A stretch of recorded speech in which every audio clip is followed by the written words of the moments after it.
This is The Joe Gaither Show on BamaCentral.com.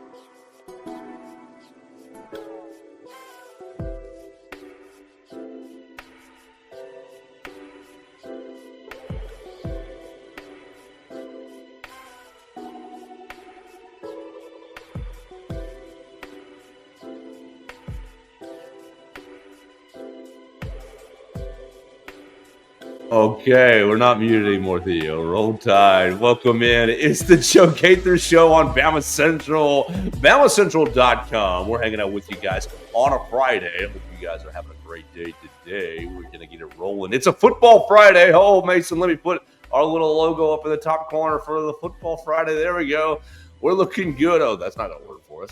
Right there. That'll be the look for us today on the Bama Central YouTube channel, on the Bama Central Facebook page, right there on my own social media machine at Joe Gaither 6. You can find the show right there in any of those places. You can also find the show on Apple Podcasts, Amazon, Spotify, really wherever you get your podcasts. You can find the Joe Gaither Show on Bama Central. And I cannot tell you how much I appreciate you for subscribing, rating, reviewing the program as we get ready for another game day tomorrow in Bryant-Denny Stadium. Bama Central will be there. Bama Central, Alabama Crimson Tide on SI will be there in the smaller, it won't be smaller tomorrow, but it'll be smaller soon, Bryant-Denny Stadium press box. We got to make more room for luxury suites. So somebody's getting their seat cut. It's probably me.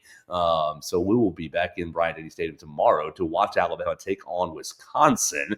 We're going to talk about it today on a Football Friday. We'll take your voicemail. I got Dax on the voicemail line at 205-462-7340. You can leave your prediction voicemail for the weekend. I think Dax has got his yardages all set. He's done his math. He's done his homework. He's going to give you his score prediction. I think the line, Mason, has moved from 20.5 back to 21.5. I saw that in the last day or so. Really, I think I saw it last night as I was in between matches at 2 dimes during the Crimson Clash. A dude jumped off the balcony. So if you missed it, and I know you did, you missed out. The dude jumped off the entire balcony onto the stage. Crashed into a bunch of folks. So it was a wild time at 2 dimes last night. But we are live in the Derek Daniel State Farm Studios. You can call Derek for all of your insurance needs at 205-758-3391. Like a good neighbor, Derek Daniel is there. Call and see how much he can save you today. He saved my man Theo a bunch of money. He'll save you a bunch of money. All you got to do is give him a call, 205-758-3391. Home, life, auto insurance needs. Like a good neighbor, Derek Daniel is there. Follow Theo Fernandez at Theo Fernandez _. He doesn't have the nameplate today because we don't have enough cameras. When I hit the $1 million in the $1 billion lotto for the Tennessee lottery, that's the one like splurge thing I'm gonna do is remodel this studio, get a bunch of cameras, and have a bunch of set positions. You're not gonna go pay Kalen DeBoer's buyout? No, I'm not paying Kalen DeBoer's buyout. That dulcet voice is Mason Woods. Follow him at MA Woods _. And Mason, get out of here with that. I'm not giving $70 million for that. You think that lady changed her tune a little bit for last weekend? You think she was embarrassed? Maybe a touch.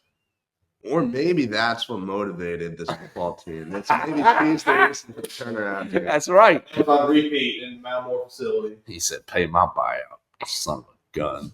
That's what Tim Keenan was yelling about in his ear. That's what it was. Oh, that's a great thing to speculate on. We haven't really talked about that this whole week. That was a bit odd. I mean, not like was bad, but just something you don't feel.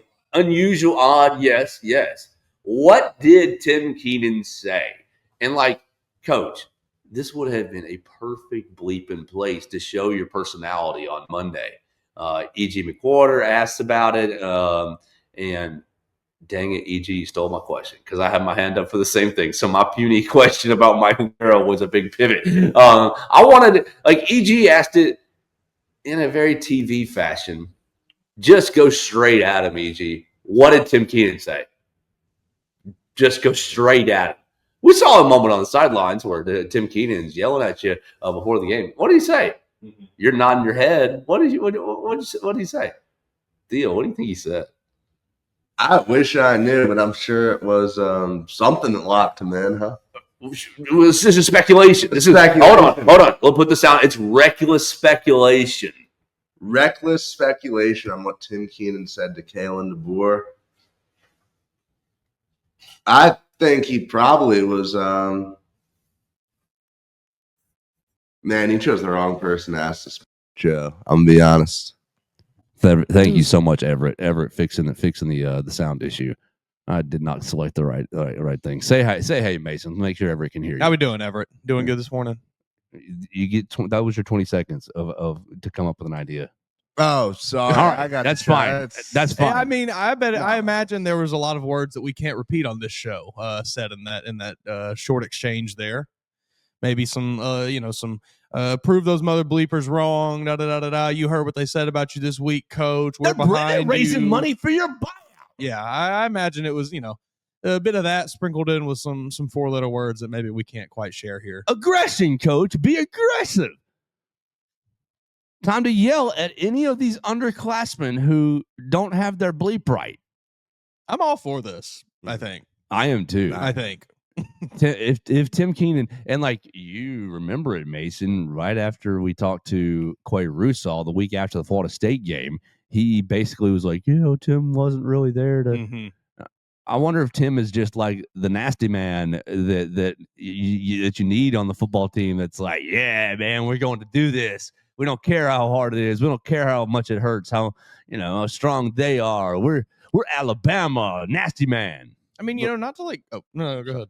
No, but yeah, like the more I hear the team talk and the more I hear Keenan's name brought up, I think the more apparent it becomes that he is the leader of the defense, probably the leader of the team. Yeah, I mean, that's exactly what I was going to say. Like, he is a guy that I think some of us you've seen people talk about Tim Keenan not being maybe at quite the same standard of skill that we've had with Alabama defensive linemen in the past. And, people have called for, why don't we get new guys in there? I think it's because what Tim Keenan brings is invaluable to the team. That leadership quality. It is so much more than just what he does, on the actual field in between the lines there. Like he is the leader of the defense. He is the motivator, really, seemingly for, I guess, the coaching staff as well. Which you just gotta have those guys. It's a little disappointing that he looks to be maybe one of the only ones. Would hope that you'd have maybe at least a few out there that are doing this, but maybe we just don't see it from some other guys. Can we drop some of that into Edric Hill, into London Simmons, into Steve Balaboumwa? I imagine just to start. I'm not trying to push Tim Keenan out in 2025. Sure. I'm trying to plant those seeds for the next crop of young guys. I think that's what Dre Kirkpatrick was maybe trying to do this last weekend. Not necessarily defensive lineman, but a guy trying to step into a role of setting the tone for the rest of the defense. I don't know. It's probably tough for London Simmons being a young guy. I mean, it's tough for a lot of those guys along that defensive line, all of them being kind of inexperienced guys that maybe aren't necessarily as – I mean, everybody on the team knows each other, but, they don't know them like they know Tim Keenan probably. So it's probably a little tougher to step into that role, I would imagine. Still got to be somebody, though, I guess. You ever say anything to your head coach in high school, Theo, to get him going? No, I've not. My high school wrestling coach would have had me probably running for the rest of the school week if I ever said a word to him. But Kalen DeBoer's a different coach. Mason, you've talked about your high school football experience. You ever go up to the coach and get him rah-rahed up? I mean, I'm sure I tried at one point early in the season, but after about 3-4 weeks in, it all became a pretty just casual affair. Theo, you don't know. I think I won 2 games in 4 years of high school football. We went 2-38. That's what it was in 4 years. Yeah, good times. So we didn't win. We didn't do a whole lot of winning, and we were pretty sure that we weren't going to do a whole lot of winning very early in every season. So wasn't a whole lot of yelling at the coach. The only time I did this was halftime of the big rivalry game my senior year. We're down 3. It might have been 14-10. We're down. It might have been 17-14. Or it's pretty close. Mm-hmm. And we're kicking off. We're breaking out of the locker room, and I go up to the coach. This is his first year taking over after somebody's been long successful. We've won this rivalry game 9 times in a row. We're trying to make it 10 right here, and I'm feeling a lot of pressure. And I go up to coach and I said, "Hey, coach, we got them right where we want them," and we walk off. And we're running out of the locker room with that, and he just looked at me and smiled. And I stole that from my dad. My dad would always do that. We'd watch games, and he'd go, "It's all right, Joe. We got them right where we want them." And we did. We ended up winning that game in overtime. So that's a nice story. I do remember one time, not talking to a coach, but me as a freshman when I was playing JV ball, because we would play, it was like JV on Thursday, varsity on Friday. We would have to play both because we had so few players on the varsity team. So I would I'd just sit on the bench Friday nights. But in the JV game, one of the earliest one, maybe the first one of the season, and I remember we were just ran through. Like, defense was, offense averaging 8-10 yards a carry. Like, they're just rushing the ball right down our throats every play. And I remember finally, it was like probably on the 10-yard line or so. I think the offense had called a timeout, and we're all standing there kind of waiting for it to come back. And I tried to get up and yell, like, "Are they really better than us?" And one of the guys on my team just went, "Yes," and really set the tone for the rest of the game. No, that's when you go up to that player and you punt. You just beat him down. You just beat him into submission. Yeah, we probably ended up losing like 40-14 or something. You just grab that player and you shut up, Billy. Yeah, it was a tough one. I just said okay and went back down into my 3-point stance. Well, Tim Keenan, you've got a new role this Saturday and every Saturday. Right before kickoff, you need to go get in Coach DeBoer's face and give him the same medicine you gave him this past week. We going dark hoodie, dark pants, dark hoodie again, black on black. Seems to be a winning attire for Kalen DeBoer. He can win in. Well, yeah, they got to get Tim Keenan to record a video for the jumbotrons at home games. I don't know what the video package is looking like these days. It won't be family friendly. That's the problem. Shucks. Oh darn. Just throw some bleeps in there. It'll still have the same effect. Honestly, that's right. People know what we're trying to say on this show. They know exactly what we're trying to say. We're just keeping it clean. So you telling me that would get the crowd just immensely hyped up. Yeah, you see, it's a third and short. You see Tim Keenan jumping on. He's on the screen in all four corners yelling. I don't even know what he has to say, but it's like probably literally anything, and that crowd would lose their minds. Theo, that would make the student section lose their minds much more than the Bear Bryant. Well, I ain't never been nothing but a winner. All right, well, hang on now. That's great. It's great, but no student is getting. They don't know it. The kids don't know it. They don't. Yeah, that's my point. The children. What's the damn university's fault for spending all their time getting out of state kids? That's right, Theo. No, that's right. Good Lord, that's right. Nobody if you grew up in the state of Alabama, you grow up your whole life knowing who that is and knowing what that quote is. Well, I ain't never been nothing but a winner. But when you come here from God knows where else in the country because they've sent some recruiter out to your high school to bring you in, you just don't know the history. So, yeah, you get here on a game day and it's like, who the hell's that old guy wearing that dumb hat? If you want to walk the heavenly streets of gold, that was my high school senior quote. Really? You've got to know the password. Bingo. Roll Tide. Golly, you don't even know. You got to finish it. Roll Tide, roll. I've got one other that I've got to admit, did not know. So I'm writing roll call last Sunday. And apparently Bear Bryant is the one who popularized the saying, like, it's not the amount of, it's not the size of the dog in the fight. That was Bear Bryant. And I did not know my that. God. You need to read some books. Because Eisenhower said it first, but Bryant said it second and made it go crazy. So I admit that was a bit of a casual moment. Do you know what a tie is like, according to Coach Bryant? I do not. A tie is like kissing your sister. I used to have a little league coach that would tell us that. And then if it was a really close game, he'd say, that one was maybe a stepsister.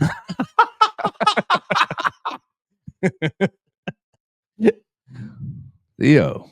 I'll do some Bear Bryant. No, you won't. No, you won't. I will. Do not.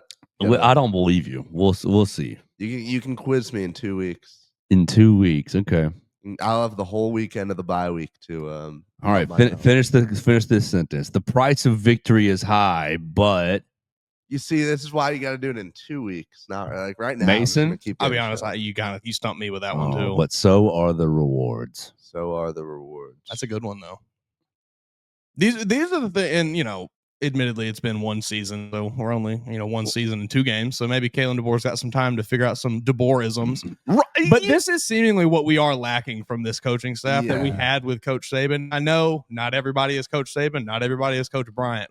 Alabama was blessed with 2 of the greatest coaches in the history of the sport, probably the 2 greatest coaches in the history of the sport. DeBoer needs a make their ass quit line. But you got to have some sort of like mantra about you, where Nick Saban's was, we're going to make their ass quit, do your job. And, you just need one of those. I don't know if DeBoer's got that in him. That's what Tim Keenan was trying to instill in him. Do you want to give him one, Theo? Do you want to suggest one? Well, maybe his thing will just be like camera reactions, like the way like facial expressions. He needs to. He's not. That's one area. He's not intimidating enough for it to Yeah. be for him to be a scowl guy. He can't. I don't buy him because it's not a scowl. It looks He confused. just looks too friendly. Right. Maybe that's just his thing. If he could turn the confused face into a scowl, I think that'd be better. I mean, I remember Pete Carroll in college, and obviously I remember him more in the NFL though. But he always seemed to be a guy that was a little less about I'm going to be the hardest man on the field and more just kind of like, I know football better than the other guy, and we're going to prove that. Maybe that's what Kalen DeBoer's like. No complaints on that if it works out. You can grab that mic a little closer to you. It's all good. Be comfortable. I'm comfortable here. All right, you sure you're comfortable? It's running away from me. Well, that's why I said grab it. Yeah, use your hands. Be a man. There you go. We're set up. There you go. All right. What do you want to get into? We're here on a Football Friday. We're going to do keys to the game. We're going to do 3 players to watch. Dax has a voicemail for us, and we're going to make predictions for the larger scheme of college football. So let's get right into our keys to the game. Alabama's taking on Wisconsin, 11 a.m. tomorrow. Fox, right? I think so. Oh, Fox or I'm ABC? double-checking right No, it's now. ABC, isn't it? Oh, it is ABC. Fox last year. Yeah, it was Fox last year. It's ABC this year that's because lovely. we're not playing. We're not playing on Big Noon Kickoff. That's we're playing on lovely. ABC. So check us out on ABC. Check us out, Bama Central. All You don't over have the to website. watch it on mute. Right. I'm not a Gus Johnson fan. Nor am I. Gus Johnson or Joe Klatt? One bullet. Who wins? I love Gus Johnson, and I will die on that hill. I'd rather hear Joe Klatt. I mean, I'd probably pick Joel Klatt too, but I don't particularly like either of them. I think when they get together, it's an atrocious booth. That's true. I just like Gus Johnson. It's not every play's a highlight, man. Like it's just not. It's the greatest 4-yard a 3-yard run up the middle. It's not a life-changing play. Save that for the touchdown bombs and the whatever. When I see a 15-second clip of Gus Johnson, perfect. I can't listen to a whole game. I think there's a very, very strict age divide with Gus Johnson, where Maybe there is. under a certain age, you love him. Oh, not for me.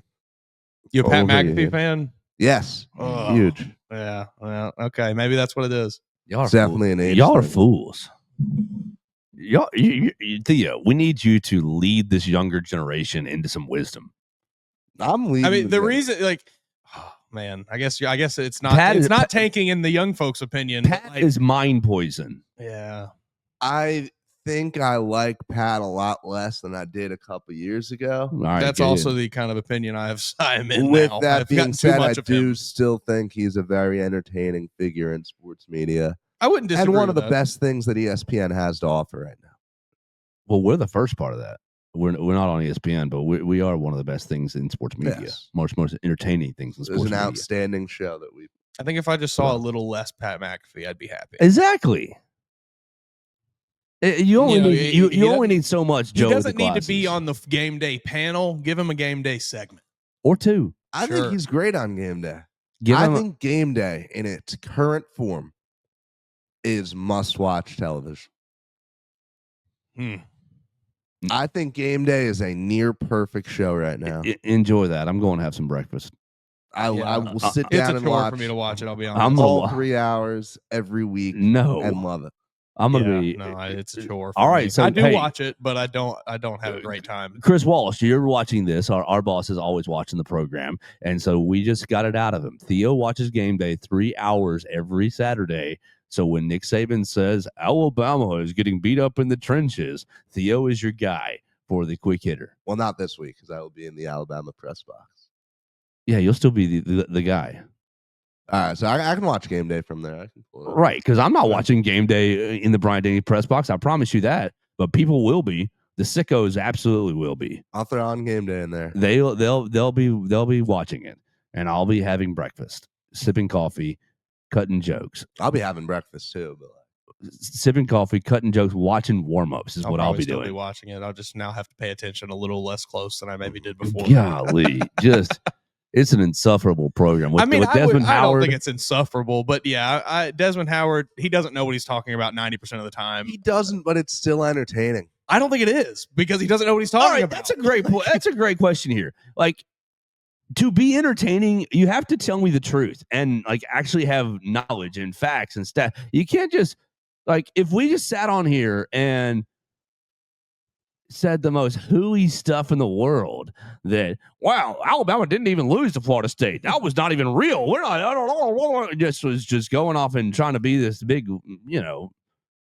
shock jock, whatever the case may be. I don't think That's not entertaining to me. I don't think Desmond Howard comes off like he is claiming to be some kind of expert. Then why are you on the program? I think that a lot of times you get a guy like Kendrick Perkins, for example. Oh, another horrible. He thinks he knows everything. Horrible. And he clearly doesn't. Desmond Howard, like they've even cracked jokes about it before. They were doing this game week 1 where it was like, guess where this guy transferred to. And I remember Desmond cracking and Desmond didn't do his damn research. But see, to me, like I like when the Inside the NBA team does that. Yeah. Just because it's Chuck and Shaq and they're really funny. I don't think that the College Game Day matches up like comedically with them. So I need them to know a little bit. Like Kirk and Chris Fowler, y'all, they know what they're talking about. Yeah. It's not an entertainment show. It's a show to get me ready for the games. I think that's where we're wrong, though. I think it is. It is very quickly shifting into an entertainment. When you product. have a show right in front of a bunch of drunk college kids who stayed up all night to be there, who are holding hilarious. I think that's an entertainment show. I think the target demographic has changed the way that they consume this product. You know, the people that were watching College Game Day 10 years ago did want the more information and wanted the breakdowns and everything. And now they just want to know what's now they want to see Pat McAfee yell at some kid when he kicks a 35-yard field goal and shanks it wide left or something. Like I want to not for me, but I want Coach Saban and Kirk Herbstreit to sit up there and break these games down one by one. That is much watch TV. To let me know, well, today you better be watching this matchup in the slot. I would agree. Oh my God! Like yes. that's not the big thing about game day anymore. Yeah, I mean, Theo is right here. I just hate that that's what it's coming. Does to. this make us officially old, Theo? You guys are unks here. What do you think about the Fox trying to do basically the same thing by getting all the Barstool people? To do no, so Fox is just trying to do a worse version of it. I hate Dave Portnoy. Meanwhile, I do. Can't stand the guy. Like I think Mark Ingram, for example, is great on that show. I think he's very, very solid. Mark is King Gump on that show, and I do love it. I don't. I guess I can't listen to Mark Ingram. But He gets on my nerves so bad. I love Mark Ingram, and I love him, and he's great. And like outside of that show, I think he's awesome. He's a perfect representative for the university.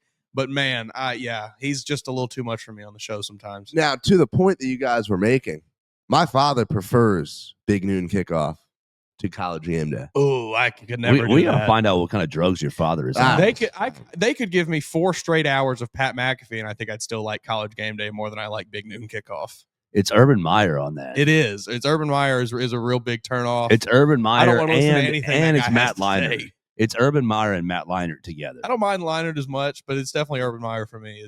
I know all of the things that have happened surrounding Urban Meyer. I don't want to listen to him talk to me That kind of makes me want to listen to him. I don't want to hear a single word he has to say. No, I don't either. Just give me listen to the Mark podcast Ingram and that Brady he's got Quinn. with Mark Ingram? No. It is. I've seen maybe a handful of clips in my life from. Never listened to a full episode, but it's very obvious that the two of them do not talk to each other outside of the recording of that. Give me Mark and Brady Quinn just talking ball. Brady Quinn's okay. That'd be solid. But no, I need more of a breakdown. We're getting too much into the entertainment now. I think you can strike a fine balance. Because look, hardly anyone can be ready for all the games on a Saturday. But for College Game Day, this is your job. You have 3 hours to break down these games that we're about to see. you can set the table for the day. They just need to split it. Give me the first hour when all of us sickos are awake. Give me that as your like real football nerds. Like everybody unite and watch this because you're all awake. Then as the hungover college students begin to arise from their Friday nights as we get into the 10 o'clock hour and so on, that's when you can get in. You roll the uprights out. You get the kid kick his field goal, whatever. I think they just got to find the balance there, and they're moving too far in one way, I think. It's a fair point, but I think it's hard to have a boring show with the just atmosphere around them, and I do the love atmosphere host. already gives you Sure. the entertainment. So give me the meat and But potatoes. you got to play into that crowd too, you know? That's why Pat comes out for 2 segments in the show. Yeah, give him 30 minutes, and I'll be send him on his way. He does how many hours of TV a week? Keep bringing Lee Corso 4 along. hours a day, 5 days a week. Bring Lee Corso along to just take 2 helmets and go, one up. Boo! Let Lee retire. Let the man rest. Joe. One up. That's Yay! cruel. That's cruel to make him All stay you have out to there. do is raise a helmet, lower a helmet, raise a helmet. Like that is, to me, that's a peak entertainment moment of the show because it's just like hilarious. He's got nothing, but he's just, here's one helmet I'm raising. Boo! I'm gonna raise the other one. Yay!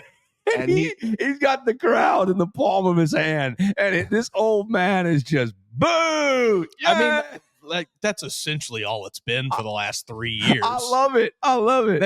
And I don't believe that ESPN forced him into staying on that show. I think it was more Lee Corso was not ready to retire, and who are you to tell Lee Corso to retire? You don't. But man, yeah, he just stayed on a little too long. He would look at the crowd like, I'm about to get you. That old man smile. That old man smile. He'd be like, let's see if I still got it. Raise up a helmet. Boo. And man. that smile come across his face like, yeah, I still got it. Lowers it, raises the home team. Yay! And he's just like smiling like, Lee Corso, he could do that in perpetuity and never lose the audience. exactly. It's awesome. He doesn't have to say a thing. He's You the just travel around. Boo! Yeah. I would think it's great every week. And we just take him along the road until he passes. I think the real question is when are they how long is it going to be until they let Pat do the mascot head thing, because we all know it's coming. Never. Do not. That'd be They're going to They let him will. do it. They will. They will I let don't him think do so. it because they let him do whatever he wants. They'll let him do Because your generation enables him. Yes. Your- It's your fault, Theo. Yes, it is. Because we want more entertainment. We want more Pat. We want more slop. 5 years from now, everybody, the kids that are in the crowd there, they won't know who Lee Corso is. Right. In No. 5 years from now, that panel is all going to be replaced by Boston Connor and who else is on that panel? AJ Hawk. No. It's just going to turn into a 6th day of the Pat McAfee show. You got a full. You're a little too dystopian here, Joe. Well, I like to predict where we're going. I like to be They will prepared. let Pat do the mascot. Yes. I don't think Pat will do that. He will. I think he will. Nah. He I has think he been- absolutely will. Just like he steps all over wrestling because he has no idea when to talk and when not to talk. He just thinks, oh, they're paying me to hear me talk, so I'll just, every time this wrestler does Razor Ramon's move, go, hey, yo, in the like the first 5 times, We've gotten It's- Joe off on a tangent. it's fine. It's fine, Matt Pat. Like, I get it. But every single time the wrestler does Razor Ramon's move, you don't have to just go, hey, yo. It's like, if we don't We've lost stop the him, plot here. if we don't stop him, then he just continues to grow. He just continues to grow and grow and grow and engulf and engulf and engulf. Soon you'll see Soon when he puts the mascot head on, you'll see what we were right. And it's your fault for not speaking out. It's going to be ESPN, That's Entertainment right. Sports, Pat McAfee. That's right. That's exactly right. You know, I forgot for a second that there was an Alabama football game tomorrow. with Is all there this one? McAfee talk. Is there one? Are they going to be here? Are they going to be there? Is there going to be a football game here, Theo? This is perfect. Will the game be competitive? Yes or no? I'm gonna go no. All right. Perfect. Why don't you transition from this into your keys to the game for Alabama football? My keys to the game for Alabama football, I think number one is arrive to the stadium. Bingo. I think my number two is, make it out of the locker room, no problem, get onto the field. And I think my number three is just have fun out there, because I do not think that Wisconsin is going to pose any even semblance of a challenge to this Crimson Tide team. I think that you listen to these guys talk, they are awake. I think that those 5 days after FSU really, really lit something under this team, and saw the way they responded last week. I think we have a continuation of that, and Alabama wins by at least 40 points. Oh my gosh. Boom. Theo, are you more or less excited about this game than you were last week's game against ULM? Well, last week I was dreading everything. I wasn't even excited to go into the stadium. So exponentially more excited for this week. I'm right there with you. I mean, anybody that listened to this show last week, and they knew what I picked for Alabama to do against ULM, and it was not performed particularly well. I think I said it was going to be like a 14-7 Alabama lead going into half, and maybe you end with like a 31-17 kind of game. But Alabama completely proved me wrong. They played with some fire. They played with that juice that they lacked in week one, and we saw a little bit from this team. I think they will continue to dominate Wisconsin this week. I'm with Theo. There's not a whole lot really here to break down as far as keys to the game. I mean, you just want to see another clean performance from the offense. I'll be watching the right tackle spot to see what Michael Carroll does, see where he works in. As far as the defense goes, I just want to see guys continue to play loose out there and play fast, play like we saw Drake Kirkpatrick Jr. play last week, play like their heads on fire. And then, the next thing, maybe just keep the run game going. Keep hammering the run game. Want to see, maybe see all these guys get involved this week if you have the opportunity to see some of the other ones. We had a big week with Kevin Riley last week, but I'd like to see some of the other guys get their shot. Theo, how you feel about going on Instagram at halftime? I am not a fan. I just, again, I may be the young one here, but what are you doing? Why do you even have your phone? I think you should leave them in the locker room, and they should be kept away in the locker room at Malmore. Yeah, honestly. You do not need to see that thing. Not the locker room in Bryant-Denny Stadium. What are we doing on our phones? Should Coach DeBoer get one of those cubbies? The big cubbies, yeah. Right. The cubbies with the little like magnetic locks. Got some GA walking around collecting devices. I am not opposed to that idea at all. There's no reason whatsoever for any Alabama football player to need to be on their phone at halftime of a game. So when I played, we had Walkmans and we had MP3 players. Okay. And the iPod was still there. But at certain times it was, hey buddy, we're just listening to the music that's going over the entire boombox speakers in the locker room. Like, we're all listening to the same song here. I know everybody wants to, warm up with their certain music. Some guys like this style, some guys like that style. But at some point, all the headphones go off. I agree. All the phones get put away. And you just leave the music into some DJ's hands. You leave the music into Tim Keenan's hands. Let Tim Keenan just create the vibe. And we're all listening to the same song. Like, people were getting upset over Proctor warming up, phone in hand, because he was listening to music. I have no problem with that. Pre-game, listen to your ritual playlist, you have everything that you want to hear pregame. Go ahead. You don't need it at halftime. We don't need any distractions. You're a team. Hey, man, I got to check the Auburn score.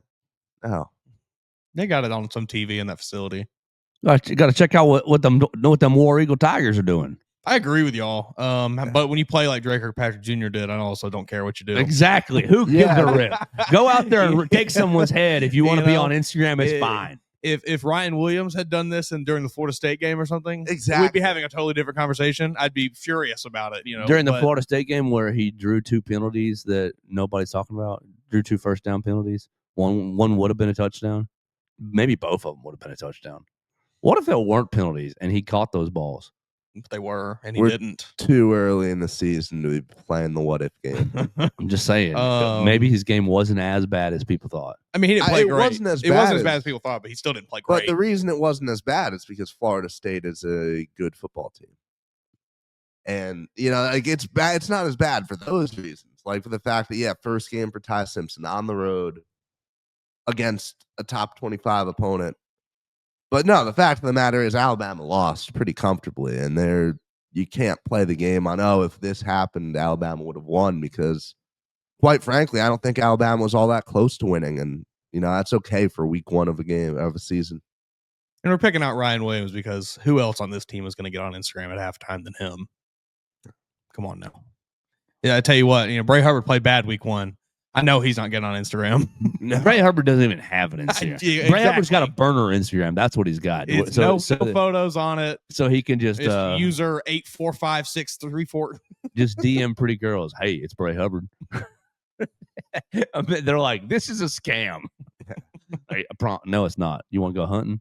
I don't think any girl was talking to him after that week one. Oh, they are. Look at that young No, man. he earned his stripes back a little bit in week two. He A played little hard. bit.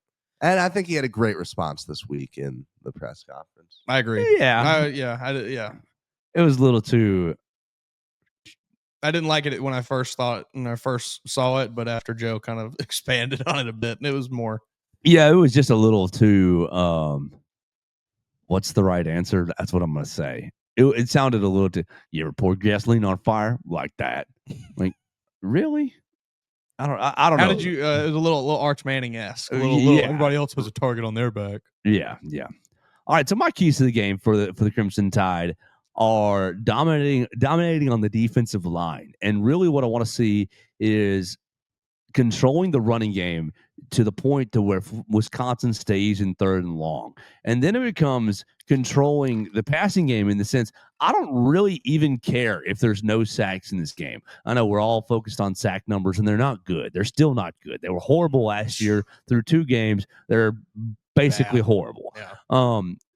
But if we can't get sacks, okay, whatever. I'll accept that as a loss. In exchange, can I have you containing the quarterback? Yeah. Whatever curse word you want to say. Will you contain this mother joker in the pocket? Okay, this Danny O'Neal kid is not going to crush you with his legs. But what he could do is scramble for 7 yards on 3rd and 6 and slide over and over and over and over and over again because, broke contain. He broke the contain of the pocket, and Deontay Lawson's a step to the left or to the right, or Justin Jefferson is playing, deeper coverage. He's playing the hole, so he's in deeper coverage, and by the time Danny O'Neal slides at that 7-yard gain, well, there's Justin Jefferson. Oh, you're too late. He slid right in front of you. It's a first down. Yep. He also got the first down, and you didn't make him pay the price because you didn't hit him because you're playing. You're playing your coverage assignment, which is okay. But defensive line group, will you keep this mother joker in the pocket? It's fine. Squeeze the pocket from outside in. Don't let it have some inside penetration as well. Just slowly squeeze. It's fine. The athletes on the outside, I like Vinny Anthony. I'm meh on Trech Ketchahuna. I'm meh on it, right? But I do like Vinny Anthony. I think he's a physical type receiver who also has some speed. But am I scared of him? No. Zabian's got that. It's cool. It's no problem. You've got Zabian. You've got Damani. The secondary's fine. They're not going to beat you going down the field in the passing game. You just need to stay with them and keep this guy in the pocket. He's a good enough athlete to where if I had to move, I can get 5 yards. Is he a good enough athlete to where we're going to call 50 quarterback runs? No. But you best believe there are going to be a couple QB read options in there, and you best believe they're going to try to split zone, get everything moving laterally and 1+ running. They'll do that a little bit. But the real thing is just dominating on the defensive line to the point to where the quarterback just feels boxed in. And I don't even think they did that against ULM last week. I don't. I think that the defense played well, but I also think ULM was so inept that didn't really even matter. Couldn't create a push up front in the run game, and ULM was just so committed to getting the ball out. They had the one play where LT almost got to him, but really they were committed to getting the ball out pretty quickly, and they just didn't have any winners on the outside. I think Wisconsin's almost in the same boat to where they don't have any winners on the outside, but they got a little better offensive line, and their quarterback is athletic enough to just dink and dunk and move you a little bit. Dominating on the defensive line is my number one key, and really on first and second down, it's winning in the run game, and on third down when it's a passing down, it's keeping the quarterback contained.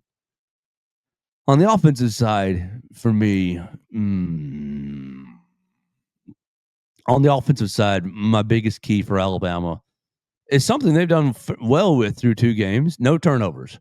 Did turn the ball over against Florida State? No. Ty Simpson had no interceptions. No Yeah, interceptions. none. So no turnovers in those first couple of weeks. Just continue that, because I think that if you continue that and keep the running game usage high, Ryan Grubb, we don't need to be throwing 43 passes. I'd like Ty Simpson 17 of 17 last week was great, but you don't need to be throwing 43 bleeping passes against almost anyone. Especially really. Wisconsin. Right. Save that for the teams you need it against. Right. Against almost anyone. And so let's give me some Kevin Riley. Let's give me some more Daniel Hill, please.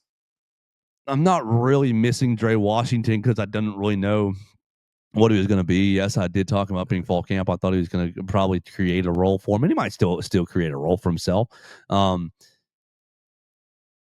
Give me much more Dre Washington. And Richard Young, forgotten man a little bit, didn't run the ball that much last week.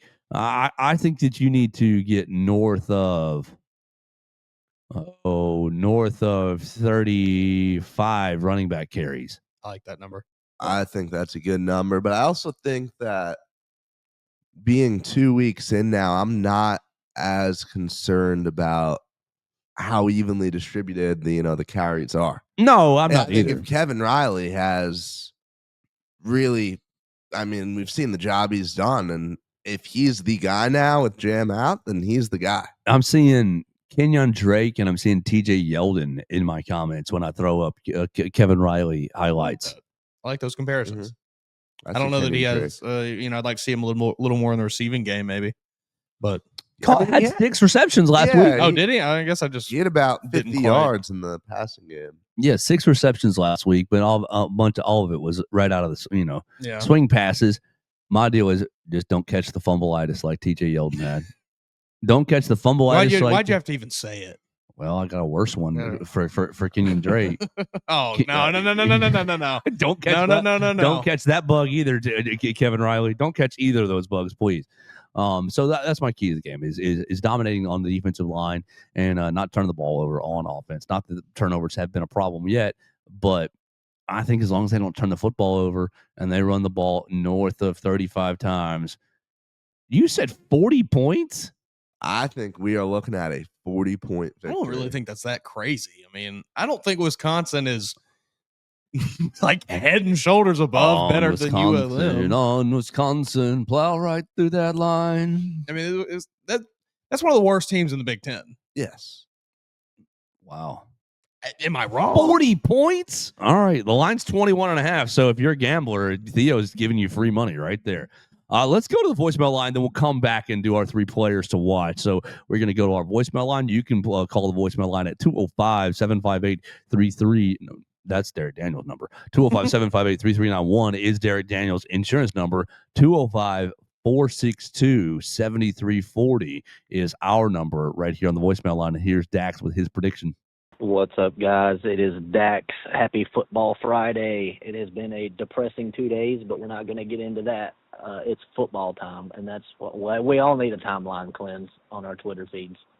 So we got Wisconsin coming up. We're getting their QB2, I'm assuming, I think, because their QB1's a little injured, which, what happened last year. Except this QB2 was one of 2 He was at San Diego State last year, and he was one of 2 true freshmen in the country to start as a true freshman in game 1. So I don't know anything about him besides that. I just heard that little tidbit, so you're welcome for it. I think it's going to be the same bludgeoning as last year, except maybe even a little more bludgeoning, because I don't know. Based on Wisconsin's body of work, they're definitely not better than they were last year, but this is football. And based on our body of work, we're not better than we were last year, but I still think we are. I think Wisconsin's around the same level as they were last year. So let's go. Ty Simpson, 285 passing yards, 3 passing touchdowns, no rushing touchdowns. Then we're going to go Kevin Riley, I think, is going to be the RB1, and we're going to get Jam Miller some snaps, but I'd rather not see him like a ton because I don't want him to re-injure that collarbone. I want to see him super fresh for Georgia. I think Kevin Riley's going to get most of the snaps. So Kevin Riley's going to get around 82 rushing yards, 1 rushing touchdown. Jam Miller's probably going to get a good couple snaps. He'll probably get around 30, 40 rushing yards. I think Rich is going to see some snaps, maybe not as many as he's been seeing in the past 2 days. So I think our total rushing numbers are probably going to be around like 170, maybe. And then Jeremy is going to be wide receiver 1. We get Ryan Williams back, but Ryan Williams is going to be covered by, 3 or 4 DBs every time he's on the field. So welcome to being a sophomore, Ryan Williams. Jeremiah Smith's having to deal with it too. You got it, buddy. I believe he's still the best wide receiver on our team. If anything I saw from last year, Ryan Williams is one of the best playmakers in the nation. Bro is so evasive. He just hasn't had the opportunity to do anything this year so far. I believe in Ryan. We all believe in Ryan. But Jeremy is a dog. You love Jeremy Bernard. I think he's going to get around 100 or so receiving yards and a touchdown. Ryan Williams is probably getting it around, if he's not double covered every snap, he's probably going to get around 70, 80 in a touchdown. And then we're going to see either Lazier Brooks or, Lazier, Isaiah, and Rico are probably going to split. Maybe. I don't know. They're all so good. Our wide receiver depth is ridiculous. But final score, I'm going to go 52 for us in Wisconsin. I'll give them 10. I'll give Wisconsin 10. It's a home game. We do good at home games. DeBoer does really good at home games. That's one thing I've gathered over last year and the one game we've had at home this year. So there's my predictions. We'll see what happens tomorrow. Roll Tide, boys.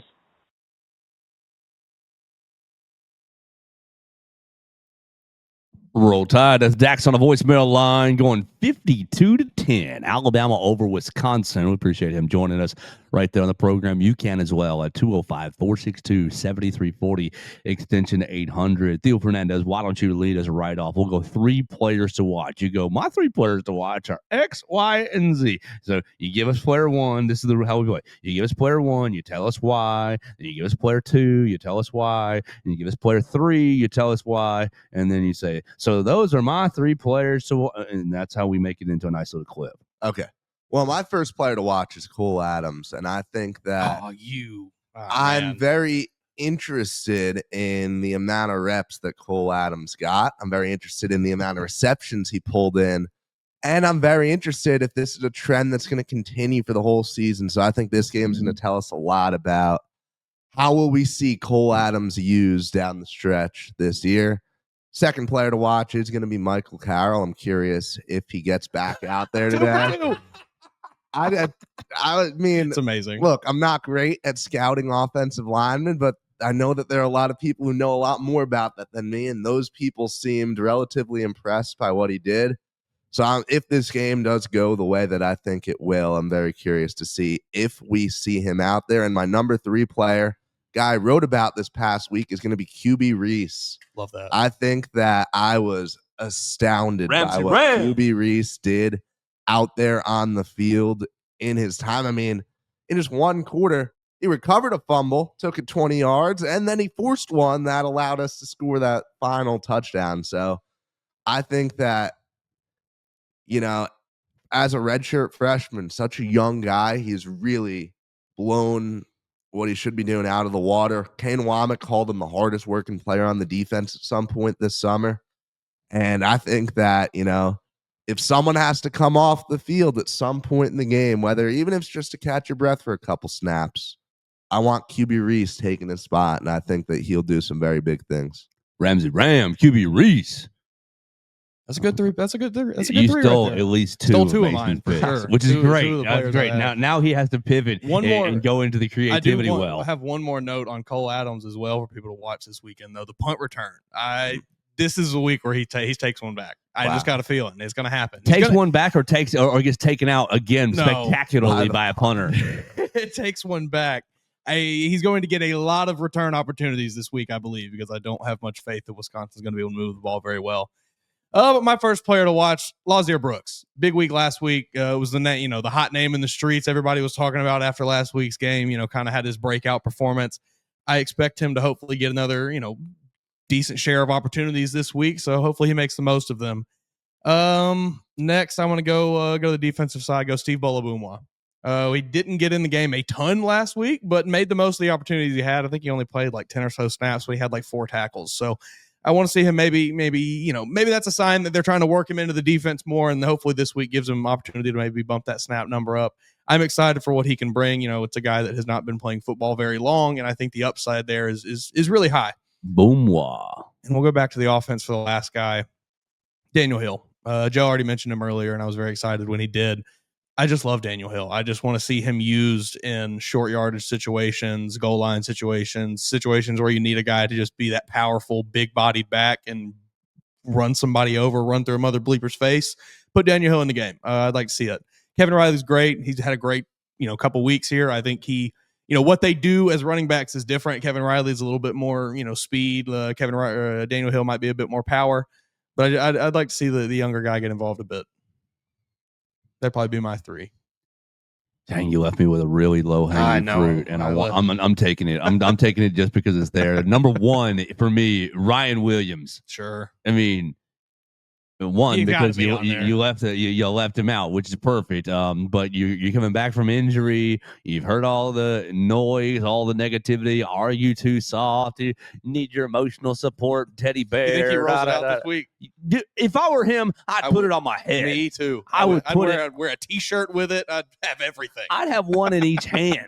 Yeah, I hope he does. I would have a backpack full of them, and as I'm going on Walk of Champions, just be throwing them out, just tossing them out, being like, "Y'all want to talk?" And watch these Alabama fans who wanted to talk about emotional support to just reaching and fighting over them in the Walk of Champions, because they would be, they would be. So I'm taking Ryan Williams. How do you respond not only from being a week off and an injury, but just the yin noise? And do they play Ryan in the slot still, or do they bump him back outside and say, Isaiah Horton, you're needing to step up, buddy, because our best 3 receivers might be Jeremy Lazier Brooks and Ryan Williams. So we got to figure out a way to get all 3 of those on the field. How do we do it? We move Ryan back outside.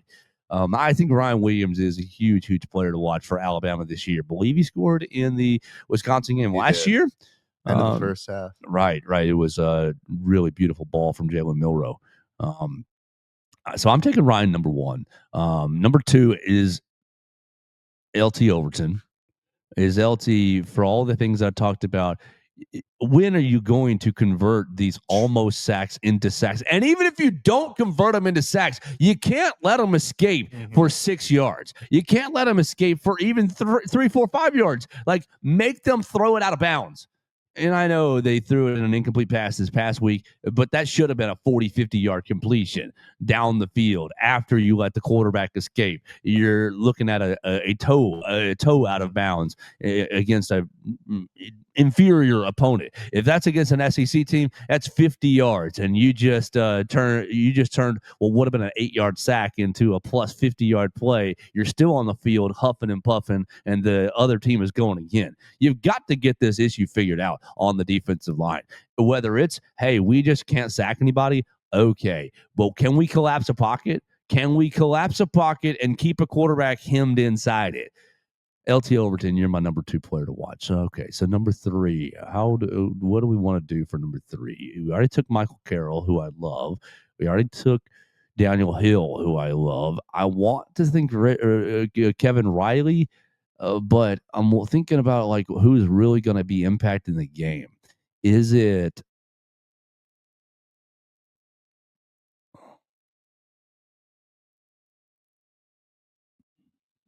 It's Deontay Lawson for the last one for me because in conjunction with LT Overton containing the quarterback and the defensive line winning on first down, will you fill the holes and be attacking like you did a bit against ULM, but you didn't at all against Florida State. And so you've got a small in between ULM and Florida State, closer to ULM than Florida State, in my opinion. Will you go fill the holes as the defensive lineman stands them up, as Isaiah Faga, as London Simmons, as Edric Hill stands them up, as Jordan Renaud stands them up? Then will you basically fill the gaps? Will you fire through the holes that are there, meet the running back in the hole on their side of the line of scrimmage, not 5 yards down the field on our side of the line of scrimmage because you can't take a good angle, because you can't explode through the holes that are there. So, yeah, I'm going LT Overton. I'm going Deontay Lawson and Ryan Williams as my 3 players to watch this week. All good picks. I like it. Y'all ready to make some picks and get the heck out of here? I think Theo's got class. Theo's got class or church or something to do. He's got to be more responsible and move on with his day. I see 6 games that we should pick, Mason. I see 6 games plus the Alabama game. So, Theo, this is your first time with us. Yes. We don't spend a whole lot of time analyzing these games because we're not experts. We just give the pick, and if you got a thought, you can give a thought. It's A-okay, but it's not meant to spend 5 minutes on each game here. So we're going with the biggest games of the week. I put 15 total games into my little group chat with all the people who are not college football fans, and they said, these are not, you're crazy. And I said, it's going to be a good week of college football. Good weekend. But for our sake, we're going to boil it down to 6 games because these are the 6 games that everybody's going to pay attention to. Starting at 2:30 on ABC, Georgia is at Tennessee. Theo Fernandez, the Georgia Bulldogs are a 3.5-point road favorite. Will Joey Aguilar write his name in the annals of Tennessee history by beating Kirby Smart? I think it's 4 or 5 games in a row that Kirby's got over Tennessee. It's 8. It's 8. Oh my gosh. 8-game win streak. And that 8-game win streak ends on Saturday. Wow. I have been blown away by Tennessee's offense. I think Joey Aguilar has been phenomenal. And I think that Georgia kind of sleepwalking a little to start the season. They get a little wake-up call before their matchup with Alabama. I'm all right with Georgia. I'm not trusting this Tennessee offense yet. They haven't played anybody. I'm all right with Georgia until I'm proven wrong. Kirby Smart has a thing for this Josh Heupel offense, and that will continue on Saturday. I'll make it 9 with Kirby Smart and the Georgia Bulldogs. Are you going cover? Are you going 3.5 cover? Yeah, I think so. I am too. Yeah, I think it's going to be 10. I think it's going to be 10 to 13 for the Georgia Bulldogs. It's going to be a late touchdown, bad beat. Yeah, rough. All right, we'll keep it rolling on 3:30. Who knew the game of the day is going to be on the CW network? 3:30. This is ridiculous. Number 18, which is a crime. 18, South Florida. Well, what should they actually be, Theo, as you answer this? Should they be 12? Should they be 9? Number 18, South Florida, is going to Miami to take on the Miami Hurricanes, the fighting Carson Becks. The Miami Hurricanes, wow, this is shockingly familiar, are a 17.5-point favorite. Mason, was Florida a 17.5-point favorite last week against the South Florida Bulls?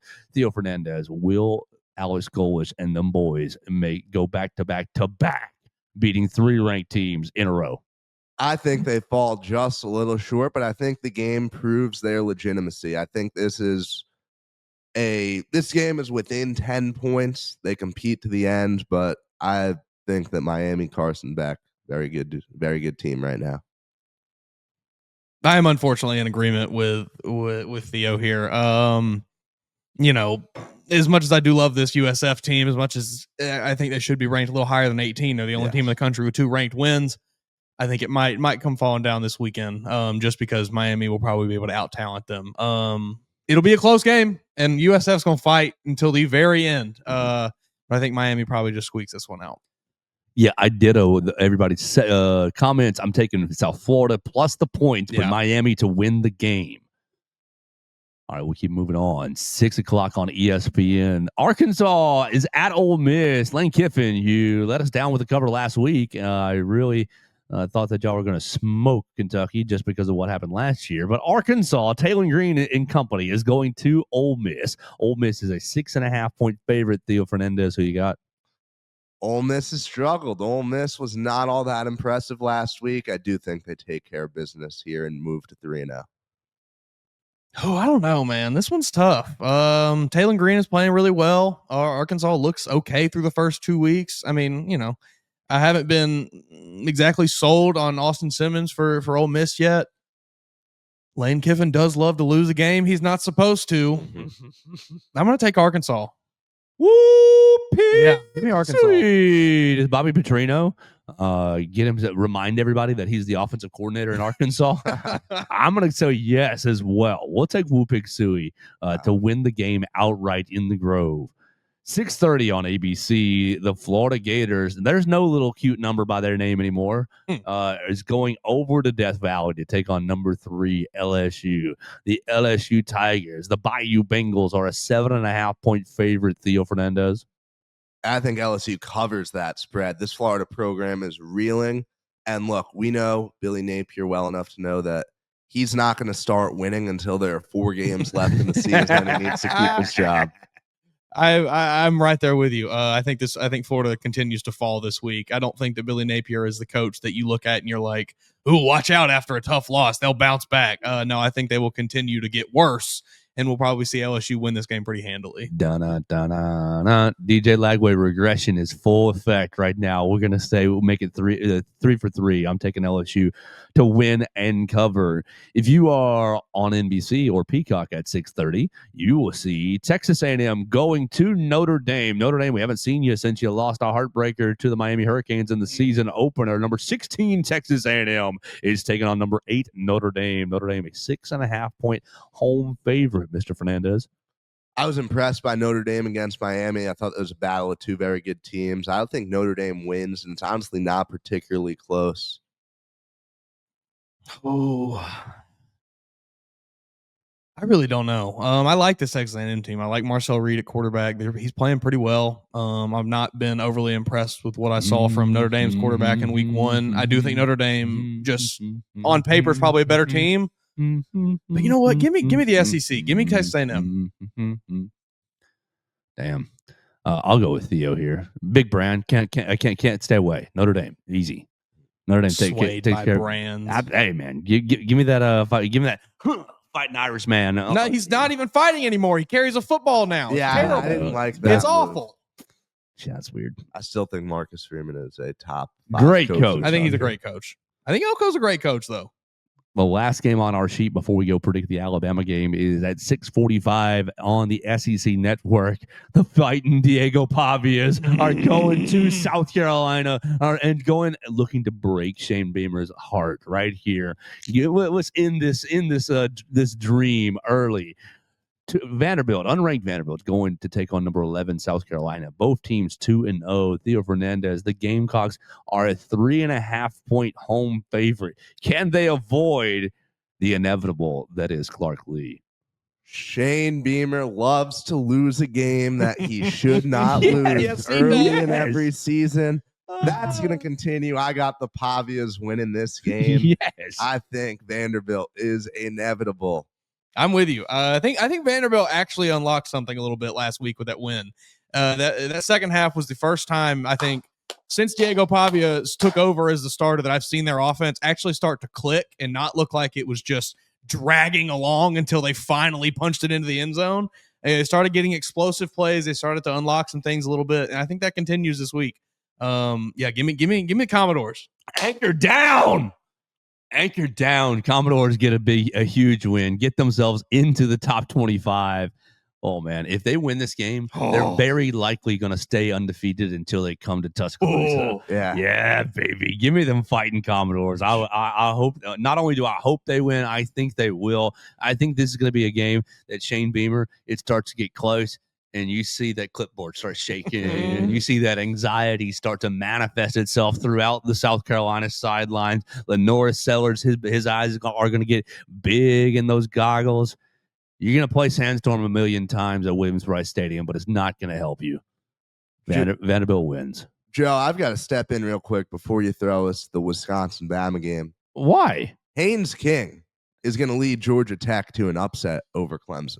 I don't hate that pick. Okay. I don't hate that. I don't just hate think that. I've been completely and thoroughly unimpressed by the Clemson offense this year. We love us some So I Brent had Key. to get that pick out there. It does look like it hurts Haynes King to play football sometimes. He is like the worst best quarterback ever. I love Brent Key. I do too. But Haynes King, he is so like, how much money the guy's can we a pay gamer. you? He is a dog. I know you're an alum of Georgia Tech, Brent Key. And I know you were here as an offensive line coach. How much money would it take for you to take a demotion and come back as offensive? We'll just make you associate head coach. I'll make you any title you want to get him back on staff. Oh, we got to pay him the $2.9 million Georgia Tech's paying him. That's That's a drop fine. in the bucket. For a quality offensive line, it's nothing. We'll take it out of Coach DeBoer's salary. We'll take it out of Karen's lottery winnings. I got agree. a Kane Womack's salary. Well, I mean, he got the shutout last week, but it was against ULM. I'm still not sold on you, Kane. All right, let's bring this baby home. Wisconsin comes to town. Theo, will you be a nice host tonight? I know you're going to go out on the town. Will you be nice to the Wisconsin fans tonight? Yes, because look, I'm still a Northerner at heart. So like, You need to hit one of them with, hey, at least basketball, and then say, wait. oh yeah, Frank the Tank was 10 years ago, man. No, I will encourage you to be nice to them because they were beyond nice to us last Okay. year. That's good to know. They were it was like, let me buy you a beer. I'm like, oh, okay, sure. All right, so they just Have you had cheese curds? No, I haven't. Let's order some cheese curds over here, right here. cheese curds are one of the greatest inventions in human history, and Yeah. I'll stand by that. So if you get an opportunity to buy a barbecue sandwich for somebody, I know college kid low on funds, but if Mr. T's coming around, do you know Mr. T? I do not. Oh, dang. You don't go to the big boy bars. That's why. Mr. T comes down to Timerson Square with a big old box full of barbecue sandwiches, and you can Venmo him, $3, $4 and get you his barbecue. Traveling barbecue salesman. I've been on a little hiatus from bars. Okay, good man. We applaud that. All right, lead us in here. We're gonna we want your closing thoughts, and we want your pick. Alabama. It says 20.5 here, right here. I don't know if it's 20. Mason, you want to play it at 21? Yeah, let's do that. Yeah, we're going to make this hard because at 20.5, it's pretty easy. At 21.5, it becomes a little harder. What do you think? Give me final predictions, score prediction, any final thoughts. What do you want to say about Alabama, Wisconsin tomorrow at 11 a.m.? Alabama won this game 42-10 last year. If the margin of victory is not at least the same as that, I'll make it 31 for a relatively simple number. If Alabama wins by less than 31 points, I will be disappointed in this Crimson Tide team. This is another game where you have to go out, keep the momentum rolling, make a huge statement. And I trust that Kalen DeBoer and Alabama will be able to do that. Ty has another incredible game. I just don't know how in the world you're supposed to cover Bernard, Ryan, and Brooks, and the three other talented receivers that'll be rotating in. I think that Alabama for the second straight week drops 50 points. Give me a 50. Dak said 52. I'll say 51. 51-10 Alabama victory. Throw down, make some woods. I'm right there with you pretty much. I think this, I said it yesterday on yesterday's show. I think Kalen DeBoer is not a dumb man. He knows what the narrative is surrounding him currently, and he knows that he needs to continue to impress everyone watching Alabama football. So I think he's going to keep the foot on the gas this week. I think Alabama is going to continue to hammer it on offense. And yeah, I'll go 45-7. All right, so I love the cover. I still love the cover, even at 21.5. And I'm still sticking to what my eyes have seen, that Wisconsin doesn't have an offense that's going to challenge you. Their most effective form of offense is going to be Danny O'Neal scrambling for 7 yards, scrambling for 4 to 7 yards. He's not going to ever break one off for more than 15, but that's going to be a painful thing to watch. Is it sustainable all the way down Saban Field at Bryant-Denny Stadium? No, it's not. I'm gonna go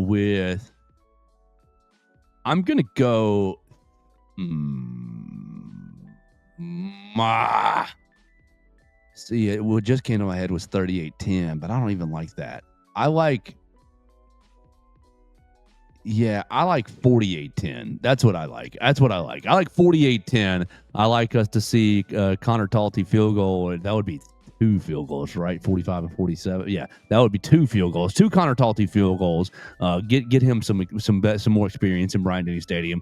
I'd like to see Ty at a pretty high completion percentage again this week. It won't be 100%, but it still will be pretty high. You remember the coaching staff, Mason, said 65% is their goal. He'll exceed that. And let's get 2 of these running backs some touchdowns. 2 of these running backs in the end zone. I just don't think that Wisconsin has the tools to really challenge you. And so because you're going to have 2 huge wins, we're going to be battling next week, Mason. Alabama, can they destroy Georgia? Will they be? They're going to. And so we're going to have to, that's going to be a 2-week challenge for all of us to kind of go get to this Georgia game adequately. Georgia not looking great against 2 mid-tier teams, and it's going to have a tougher team tomorrow. So it's going to be a fun time, a fun Saturday. You're going to be able to find us right there inside Bryant-Denny Stadium, Bama Central, but Alabama Crimson Tide on SI. If you can follow Theo Fernandez at Theo Fernandez _. You can follow Mason Woods at MA Woods _ on the Twitter machine. Myself at Joe Gaither 6. We had a lot of fun with you guys this week. A lot of fun on the voicemail line at 205-462-7340 extension 800. We'll talk to you on Monday. Win, lose, or draw. Leave us your voicemail reactions to the game. If Alabama wins big, is in a struggle bus fight, loses, I want your voicemails at 205-462-7340. We'll talk to you on Monday on the Joe Gaither Show on Bama Central and BamaCentral.com. Thanks for joining us on today's edition of the Joe Gaither Show on Bama Central. Keep up with Joe on all his social media pages at Joe Gaither 6. Subscribe, rate, and review the show on Spotify and Apple Podcasts, and be sure to read us daily at BamaCentral.com.